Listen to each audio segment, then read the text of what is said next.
up, everybody? It is Alex from Heavy New York, calling from the quarantine zone again, and this time we are here with Cain of Octopus Montage. Thank you so much for your time today, man. No problem. Thanks for having me, guy. Yeah, it's so great to have you here. We got some new music fairly recently from you, which is How to Live and Lose. You just want to talk about how the making of this album was, like what the thought process was behind it. How did this album sort of see the light of day? Yeah, so the best way to say this is we started it quite a while ago. I think we're looking about 2 years now. Me and Alex, fresh to the band, kind of came to the table with new ideas. We weren't the original members. There was a few original members before us who they went their own ways.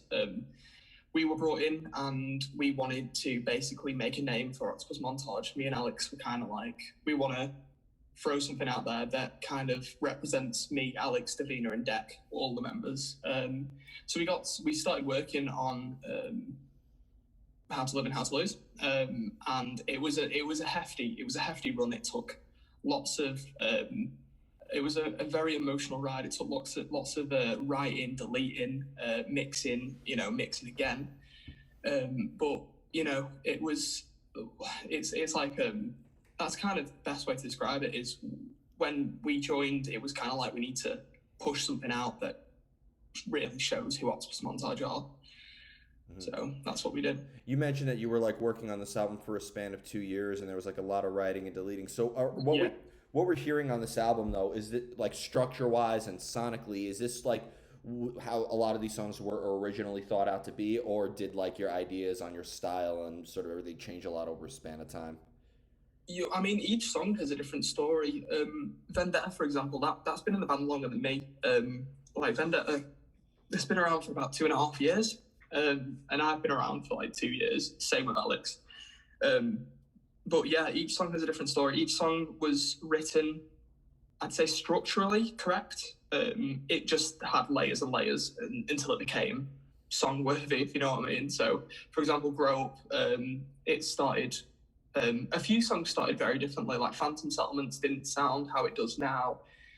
We had a few songs that we just binned that weren't on the album, which, hopefully we'll revisit and we'll look into it and maybe make it a bit bigger for the next album or the next. We're still working on new songs as it is.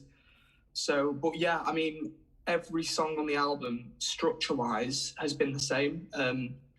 It's just had a lot of, a lot more, I'd say, complicated bits in it. So, for example, we sat down, we wrote a very simple kind of 4/4 drum beat, and then I sat down and then I went over everything, made it much more complex, made quite a lot of changes. Same with everything else, same with the guitar. Honestly, at the end of the day, it was all layers.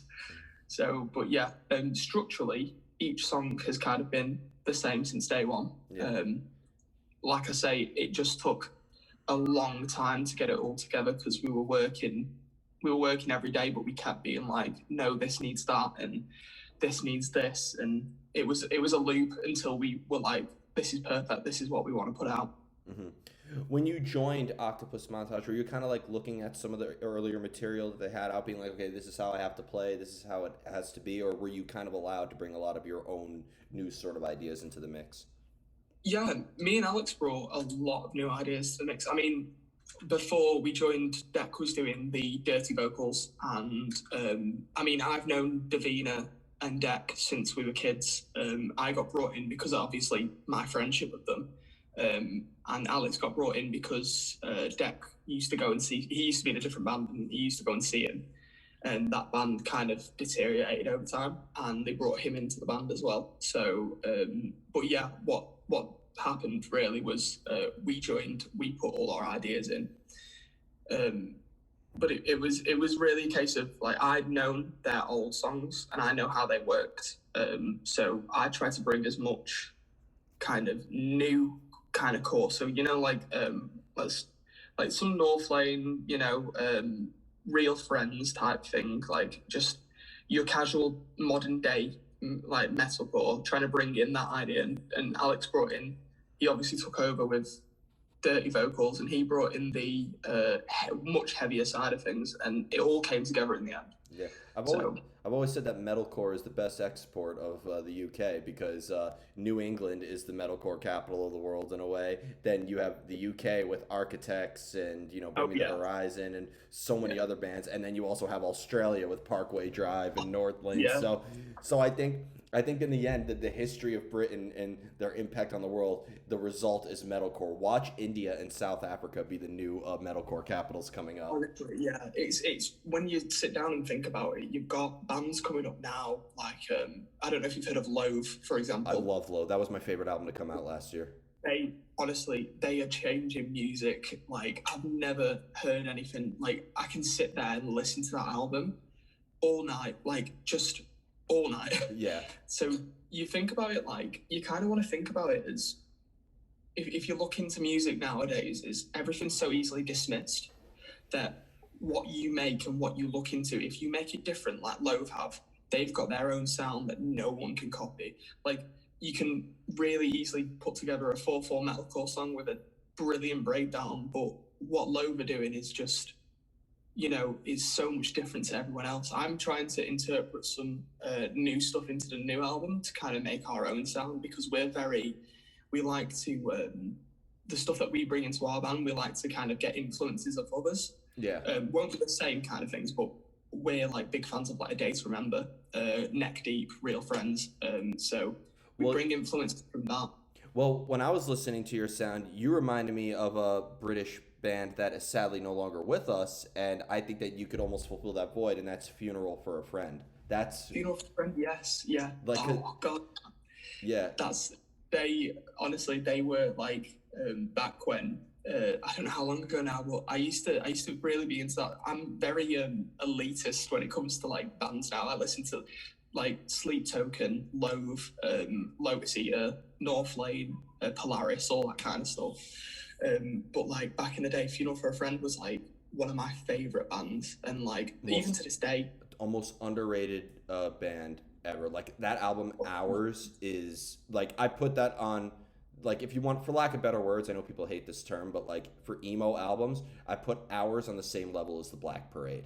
Like yeah, like yeah, it was like we used to have a friendship group. We used to go to this like park, and this was like when I was like really young. We used to go to this park and we just sit there listening to this kind of music all day, just like drinking Monster. It's just how it was. It was the best time. But honestly, that's the good thing as well, because people come back to us and they're like, you're managing to capture that old school kind of metal, and we're like, if we can do that, if we can capture that kind of old school metal, then like we must be doing something right. You know what I mean? Yeah. So it's really one of those. Yeah, and another band that's kind of getting their foot in the door in Britain is a new band called As Everything Unfolds. They're, I think, a really good band. I could almost see you playing a show with them. You should check them out. Yeah, yeah, definitely. I'll check them out after this interview. Definitely. We're looking. Obviously, with COVID, it's been a massive pain, and we've been looking at like booking tours for as soon as this is over. And the roadmap says it should be over by June, I think, June, July. So we're just like hoping for the best. Knocking on all the wood we have. We are very much so. We've got a few tours booked with some pop punk bands from like Scotland and stuff, some of our mates, and that we're just trying to get our like name out there, because it's all good like writing songs and stuff, but like people want to hear us live at this point. People really are asking for Octopus Montage live, and unfortunately we can't deliver that because legally we can't deliver that. Well, you have a great team of people behind you now. A huge shout out to the people at Big Picture Media for connecting us. They got me into this album. They hit me up, and I really got lost in this album. So thank you to Big Picture Media. They've been absolutely amazing for us. Nothing but good feedback to those guys. Like, I think without them, this would have been a very different album cycle. Yeah. So yeah. Yeah. Kind of going to your approach to drumming, because I do really like the rhythmic elements of this album, like going from Grow Up to, a Shortcut to, Phantom Settlements. Like, I really like your rhythmic contributions to it. Do you need music before you lay down your sort of parts into it? Or, like, do you sometimes have a whole drum pattern written down and maybe the band could write over that? You mentioned layers before, so. Yeah, like I say, when it comes to writing, it's very you've got your intro, you've got your first verse, you've got your chorus, your second verse, your bridge, your breakdown, and then your last verse. It's usually something like that, but you don't want to usually you don't want to do the same. It's very easy to just put down a drum beat, but usually I like to hear what they bring to the table first. So if they bring a really nice kind of groovy guitar kind of thing, I'll be like, okay, I can work with that. Because specifically when I talk about songs with the drums in, I like to speak about Phantom Settlements specifically, because it changes up a lot with the drums. There's a lot of half time on the china and the snare, and then there's a lot of different. I think it goes to it changes up in. It's like a Dillinger Escape Plan song. That's how much it varies. Yeah. So like I say, I like to wait until there's I'd say a little bit of a backbone for me to ride on, and then I just go away with it. Like you say, it's really a slap in the face sometimes going from Right Here With Me to Shortcut. It's very hey, I can do nice kind of melodic pop punk, but then I can hit you with the double bass, crazy kind of breakdown stuff. Yeah. It's honestly insane because, I feel like drums are the most pressure-induced instrument. Famous saying in rock and roll, your drummer sucks, your band sucks. So, Yeah, I have quite bad anxiety as well. So when I do live shows, I'm a perfectionist. So if everything's not right, I'll pick up on the little things. If one of my kick drums is off and I notice it, I'll freak out. But it never stops me playing. I keep going. But I do get it, because obviously you overthink things, having anxiety and stuff. You're I'm gonna mess this up and stuff. But if you think about it too much, it'll happen. So you just gotta keep your mind focused, do what you love doing, and just remember what you've been taught. I'm a self-taught musician. Everything that I play on the album is all from me. I did lessons, but I did lessons for possibly a year, and not to slight my old drummers, but they didn't teach me much in ways. Well, the thing is, and I'm not a drummer, so correct me on this if I'm wrong, but look, you can learn techniques and about gear and all that from a drum teacher, sure, but you can't teach feeling, and that is something Exactly. you have to learn on your own. No, I don't care how good of a teacher you are, or even how good of a drummer you are. Feeling has to be obtained; it can't be taught. So I think in the end, it's cool if you have a teacher that teaches you rudiments and paradiddles and whatever other obscure name there is for drum theory, but I think really it's ultimately up to the player to really obtain feeling, which I see in this music a lot.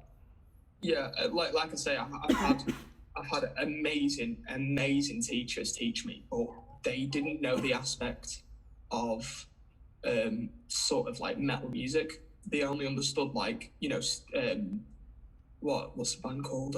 Your rock bands, like Foo Fighters and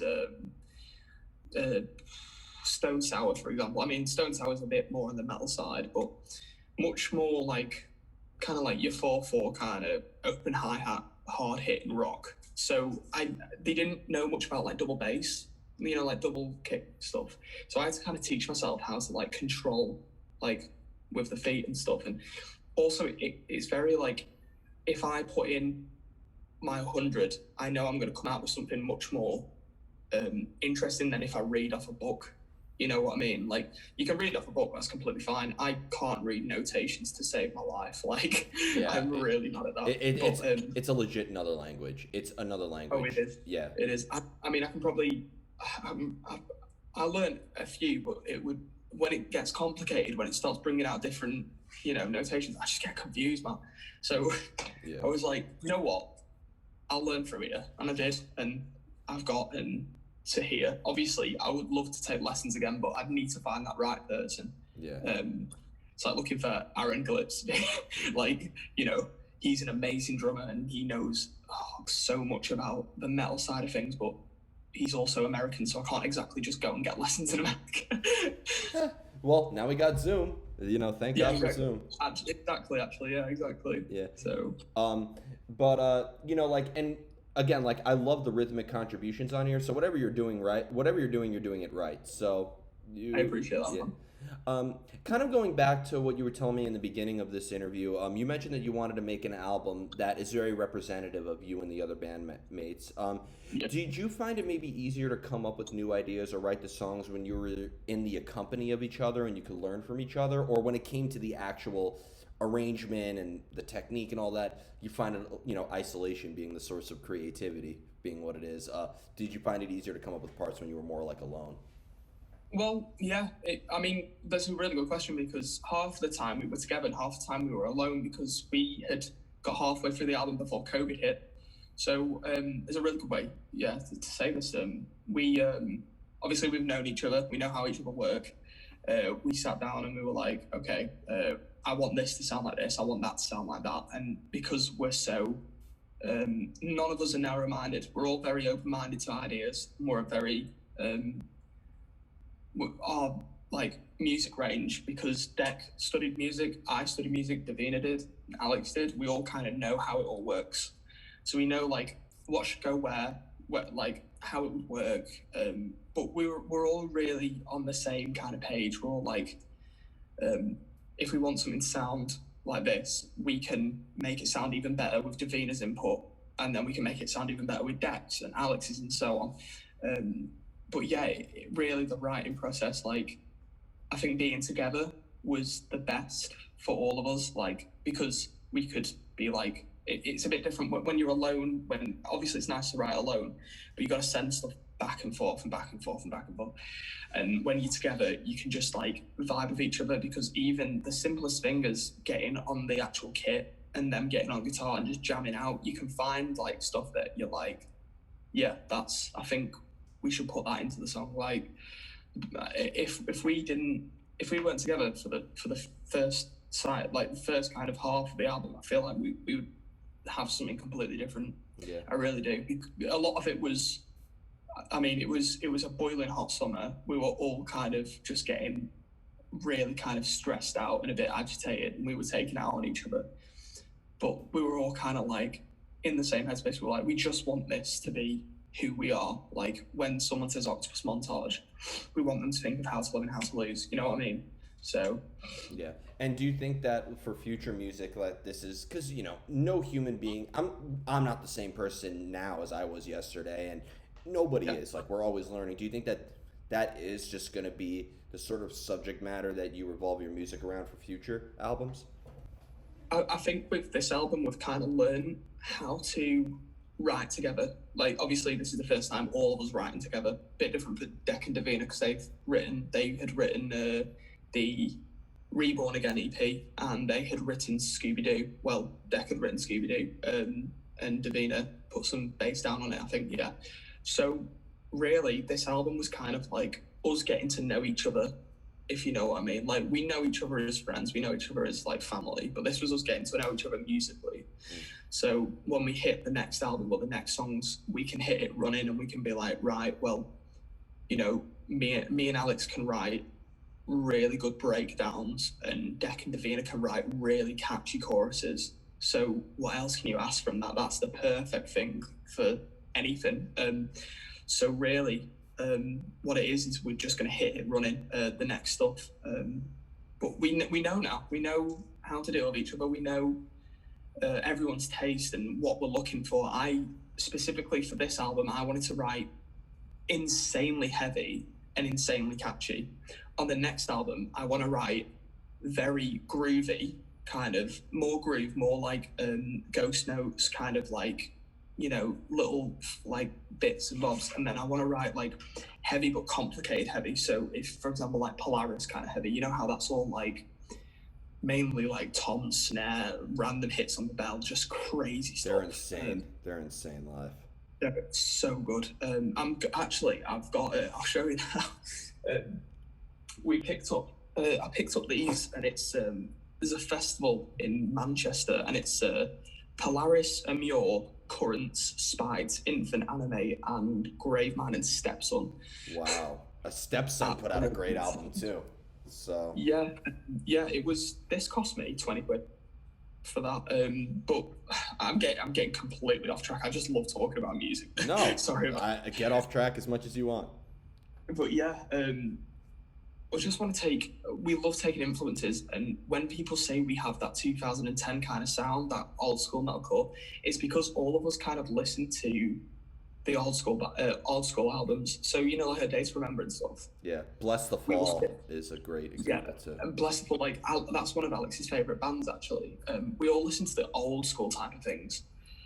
So that's probably where we get quite a lot of influence from, where our sound comes from. Yeah, saying old school makes me feel so old too. Like, because I remember being in high school and Asking Alexandria was the band that everybody talked about, and everybody thought that metalcore, it's a new genre, and then like somebody brings me a Shadows Fall CD, and I'm like, oh well, okay, it's really not that new.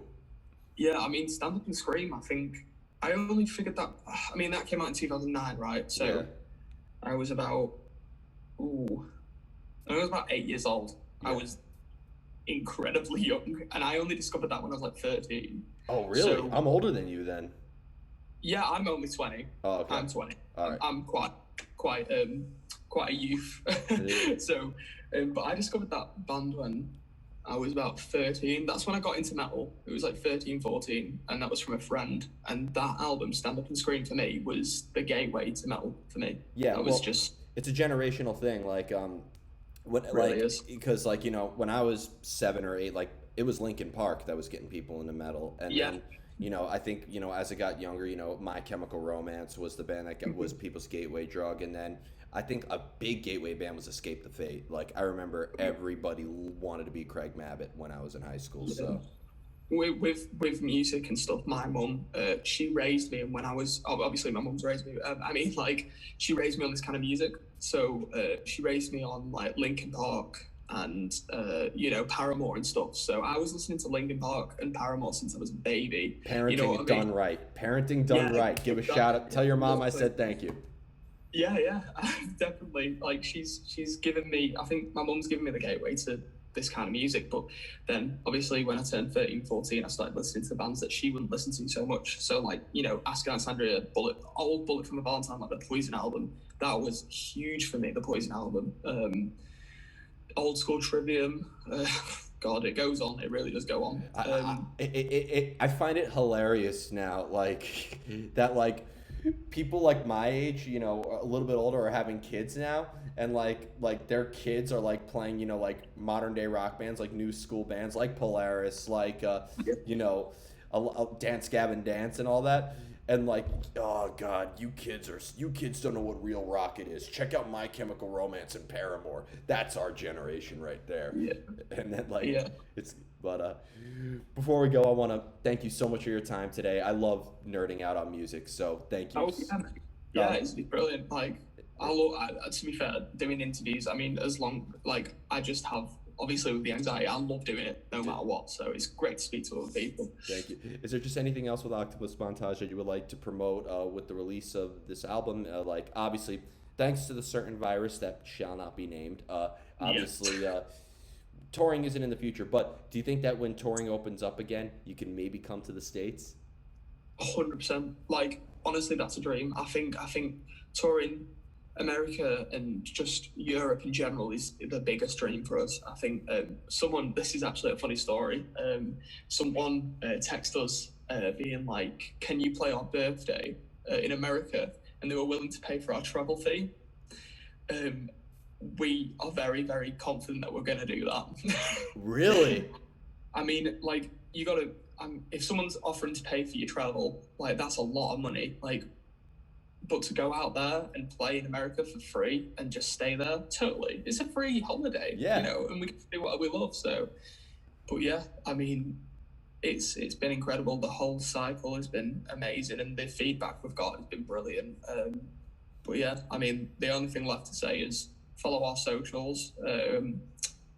Our Octopus Montage on everything. We've got a TikTok and we do free advice for people getting into new bands and like musicians in general, personally, like how to manage a band, how to promote stuff, how to use DistroKid properly, all that kind of stuff. That's run by our singer Deck.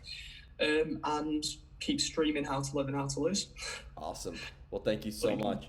Everybody, we are here with Octopus Montage, How to Live and How to Lose. Pick it up if you haven't already. This is Alex from Heavy New York. We will see you next time.